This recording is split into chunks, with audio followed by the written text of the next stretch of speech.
Assalamu alaikum, szczęść Boże, witam moi drodzy widzowie. Przede wszystkim chciałbym zacząć z tego, że niedawno usłyszałem zarzut, że jestem mniejszość narodowa. Natomiast w pewnym stopniu to jest tak, w pewnym stopniu też nie, w niektórym stopniu, bo ja mam polskie korzenie i cały czas na to zwracam uwagę. Oprócz tego ja mam różne korzenia. Ja urodziłem się w Rosji, o czym powtarzam już na 5. wideo, i mam korzenie różnych Słowian, ale gdzieś tam daleko mam też tatarskie, dlatego mam tubylejkę. Jestem chrześcijaninem, ale z muzułmanami też mam do czynienia w dzieciństwie. Być może ktoś był z moich przodków po linii prababci. Ale nie o tym rzecz. Chciałbym powiedzieć, że w Polsce rzeczywiście mieści się duża liczba obcokrajowców, chociaż nie aż tak wielka, jak na przykład w niektórych krajach Europy Zachodniej i nie tak dużo narodowości, jak też w Rosji, bo Rosja to kraj multikulti. Ktoś o tym zapomina, ale ja przypominam. Na przykład w Moskwie Rosjanin, człowiek ma narodowość rosyjską, tylko 60 parę procent od całej Moskwy. No, nie jestem przeciwko, nie jestem za, to po prostu fakt. Teraz czuję czasami w komentarzach, nie tylko od rosyjskich trolli, a od Polaków, jakieś negatywne zarzuty w stronę obcokrajowców. Ja powtarzam, że jestem daleko od marksizmu, czuję, że to coraz bardziej napiera na ludzi, nie inspiruje mnie multikulturalizm gwałtowny, taki zachodni. Natomiast jestem jednak tolerancyjny, ja lubię różne narodowości. Ja nie rozumiem, jak człowieka można traktować źle z powodu jego paszporta, również jak z powodu koloru skóry czy włosów. Absurdalnie. Bóg, Allah tak urodził, tak zaproponował, żeby człowiek tak się urodził i wygląda. My nie mamy na to wpływu. Nie możemy to zmienić i nie warto i nie trzeba. Więc w Polsce mieszka teraz więcej obcokrajowców, ale nie aż tak dużo, jak niektórzy myślą. Przede wszystkim w Polsce naprawdę spora część ludzi z Ukrainy, ale też przyjeżdżają ludzie z Ukrainy, którzy mają polskie korzenie, które są kresowiakami. I dziwnie, że niektóre ukrainofobiczne wspólnoty w ogóle z nimi nie kontaktują, bo przecież przyjeżdżają ludzie do Polski, którzy Polskę lubią, kochają i szanują. I ja dużo ludzi spotykam na ulicy. Ja pracowałem w centrum handlowym, byłem ochroniarzem. Widziałem dużo ludzi z Ukrainy i Białorusi i bydla wszędzie jest. Niestety to prawda, tak jak i Polacy w innych krajach. Ale większość zachowuje się dobrze.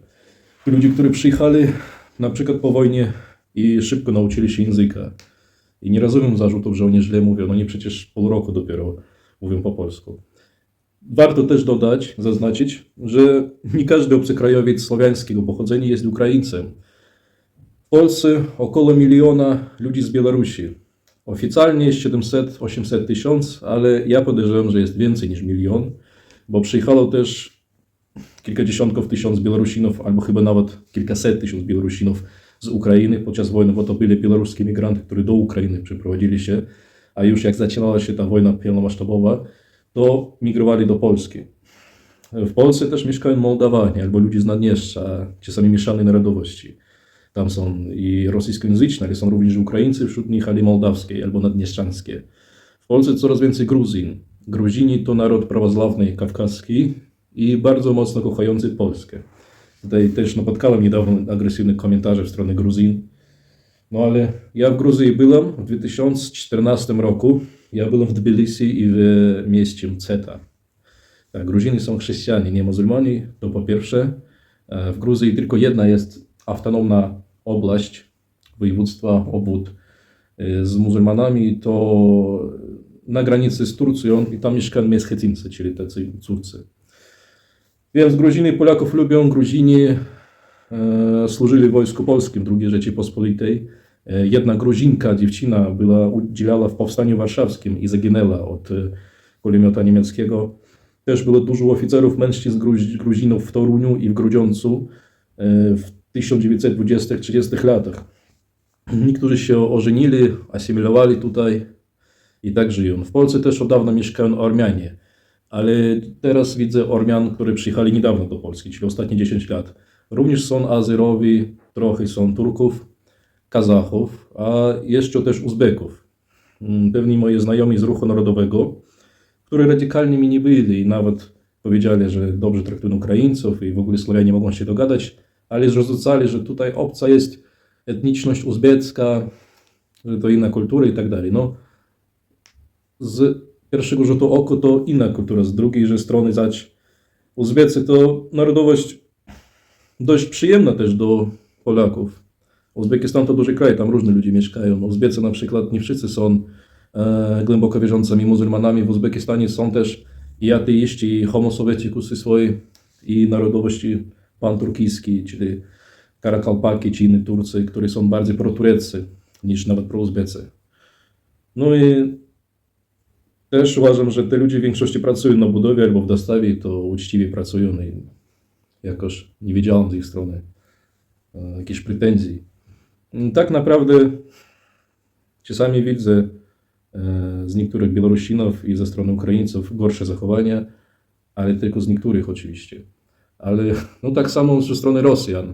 I tutaj nie chodzi o polityki, czy żeby ja atakował ich, ale ja kiedy byłem w Elblągu czy w Olsztynie, jeszcze w czasy kilka lat temu, kiedy z Królewcy łatwo było dostać się do Polski, to często widziałem, jak jakiś Rosjanin, często pijany, mówi po rosyjsku, agresuje na człowieka w sklepie w Żabce w Elblągu, to było, pamiętam. Ja tam trochę się wtrącił i musiał go zaspokoić. I oni akurat się zachowują gorzej niż inni. Też w Polsce, według mnie, źle się zachowują zachodni Europejczycy. Niektórzy Anglicy albo tam nawet Niemcy. Bardziej mówią o turystach. To ludzie, którzy nie znają języka polskiego, nie chcą jego znać, nie są uśmiechnięci i mają dużo stereotypów o Polakach. No, mniejszości w Polsce, też w Polsce mieszkają Żydzi, to jest osobny temat, bo część Żydów rzeczywiście w polityce zaangażowana, to również w Rosji. Chociaż natomiast część Żydów też w swoim czasie była wśród Armii Krajowej i Armii Ludowej, oddawali swoje życie za Polskę niektórzy ludzie. Jeszcze jest kolejny naród, to polski Tatarzy. Czyli Tatarzy z Podlasia, z Lubelszczyzny, którzy są Polakami, albo niektórzy z nich nadal uważają sobie za Tatarów, nawet są muzułmanami. Bez względu na to są patriotami polskimi. Więc no, o Kaszubach, Ślązakach już nie mówię. Ale co powiedzieć? No, mój przekaz polega na tym, że obcokrajowcy w Polsce lubią Polskę, szanują Polskę i doceniają Polskę nawet więcej niż rdzenni Polacy. Są wyjątki, ludzi, których ja sam nie lubię, takich obcokrajowców z Rosji czy z Ukrainy, którzy języka nie znają. No, wszędzie to jest. Sam jestem przeciwko takich ludzi. I uważam, że przyjechał do Polski, musisz po polsku starać się mówić, znać trochę historii i stosunki. No i trochę obroni tych narodów muzułmańskich w Polsce, bo większość z nich są, oni wiedzą jakim Polska jest krajem. Nawet czasami propaganda ta zachodnia, również rosyjska, jakoś przedstawia Polskę w radykalnym takim przybarwieniu, że Polacy są radykalnymi nacjonalistami, nawet faszystami, no w Rosji tak mówią w telewizji, ale na Zachodzie też.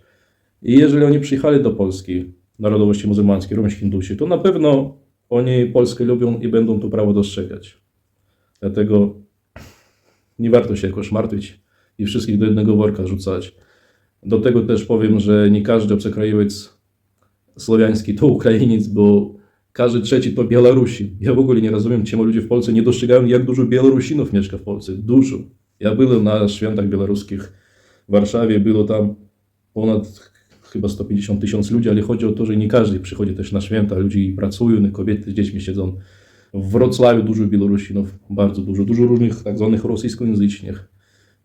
Dlatego, no, jak chcecie poznać obcokrajowca, po prostu poznacie go, porozmawiajcie, co za człowiek i będziecie wiedzieć. A nie trzeba tak robić wnioski tak z pierwszego rzutu oka. No i ja jestem nastawiony na to, że w Polsce jednak mamy polski mir, polski świat słowiański i nam, Słowianom, lepiej się trzymać razem, przynajmniej Polakom z ludźmi z Ukrainy, Białorusi, bo te, którzy przyjeżdżają do Polski i tak są propolsko nastawione i nie warto tutaj szukać jakich konfliktów. Ja uważam, że najbliżej do Polski to w ogóle Białorusini są. Dobrze też czułem sobie na Litwie. Na Litwie mówiłem nawet po polsku. Słyszałem, że niektórzy Litwini to nie lubią, ale akurat dostrzegłem dobry stosunek, szacunek do Polaków w Wilnie. I to nie tylko od polskojęzycznych, a w ogóle od Litwinów. W Latvii tego już było mniej. Tam jakoś ludzie neutralnie nastawione. No, uważam, że polska kultura jest piękna i przyciągająca. Dlatego tak dużo ludzi przyjeżdżają do Polski. w sensie ludzi podobnych narodowości. A ludzi z Azji Środkowej, z Bliskiego Wschodu i tak w Polsce jest mało. Czyli wszystko git. No i chcę wszystkim życzyć błogosławionych świąt katolików, wielkanocnych świąt, a prawosławnych świąt z Wielkim Dniem. No i Ramadan Mubarak dla muzułman.